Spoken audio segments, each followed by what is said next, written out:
Guys, good morning, good morning, good morning. Yung nga akong charot-charutin si Jake lang. Sinasarot-charot ko nga kayo dyan mga kalamong, pati si Jakey, di ba nag-post-post pa tayo. Samahan nyo nga akong i-voice over ulit itong aking vlog.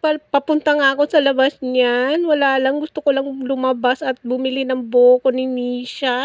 Sinot ko nga ito mga kalamon kasi nga maingay dyan kasi maraming aso at kung ano-ano pang maingay. So yun lang. Oh, what a beautiful day with the ones I love. I'll always stay, living my best life, come what may. Together we shine in every way. Oh, what a beautiful day. So anyway, nag-commercial nga tayo dyan, o diba, palabas nga, nagtamang lumakad nga ako dyan sa village na yan. Yan nga ay malapit sa bahay, kaya maingay dyan sa paligid namin dahil may gumagawa ng bahay dito. Pagpasensyaan nyo nga itong vlog ni vlogger girl nyo dahil nga maingay, dahil nga naglalakad tayo niyan, tapos malikot pa.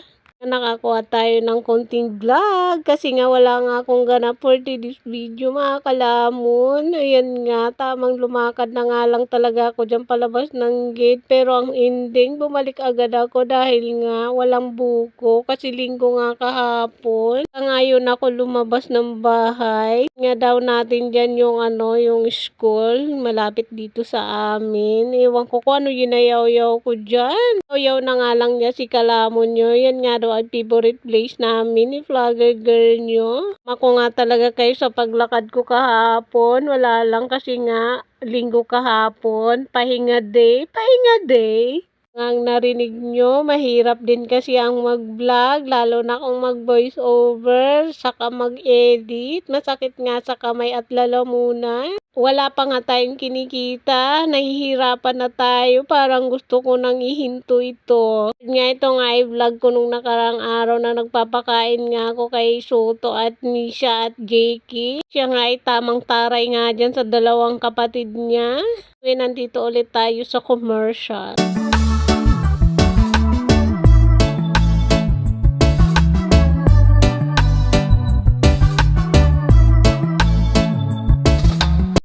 Anyway, tapos na nga yung commercial natin pero hindi pa ako tapos dyan magpakain ng tatlong na aso. Diba, pilipit na naman yung dila ko dyan. Pagpasensyaan nyo na nga kung napipilipit minsan yung dila ko pero hindi lang minsan, madalas talaga. Yang arte-arte nga dyan ni Misha, may pakis-kis pa nga sa dyan sa akin para lang siya kumain ng pandesal.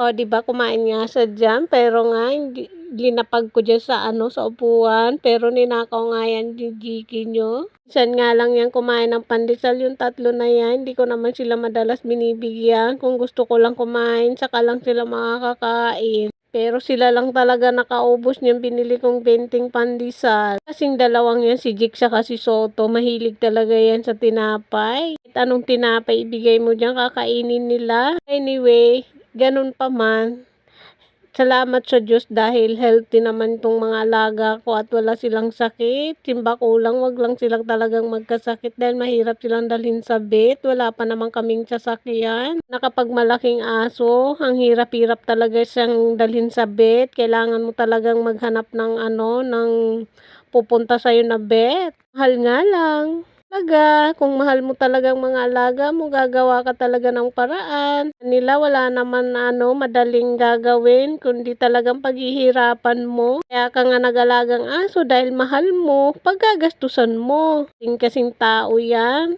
ang kumakahol. At kumakahol yan, pangayang kaibigan or maging kausap dahil nga hindi ka nila sasagutin, kakahulang ka lang niya. Sa totoo lang mga kalamo, nakakaalis sila ng stress. Lalo na kapag pagod ka galing sa trabaho, kapag nagsalubong sa yung mga alaga mo, nakaka-amaze ay nakakawala ng pagod. Totoo nga ang kasabihan. Buti nang mag-alaga ka ng aso kisa mag-alaga ka ng kapwa mo tao. Char. Mali na lahat mga kalamon. Kasi marami kasi ngayon mga tao na binuhos mo na lahat ng tiwala mo. pero sa bandang huli, ikaw pa rin ang iiwan at sasaktan. Huy! Ang hugot ni Kalamon nyo. Saan kaya galing yun? So, yun lang mga Kalamon. Kung di ka pa nga dyan nakapag-follow sa aming page, baka naman, i-follow and subscribe nyo na po kami sa aming munting channel, Facebook and TikTok. Maraming salamat. So, yun lang. Bye!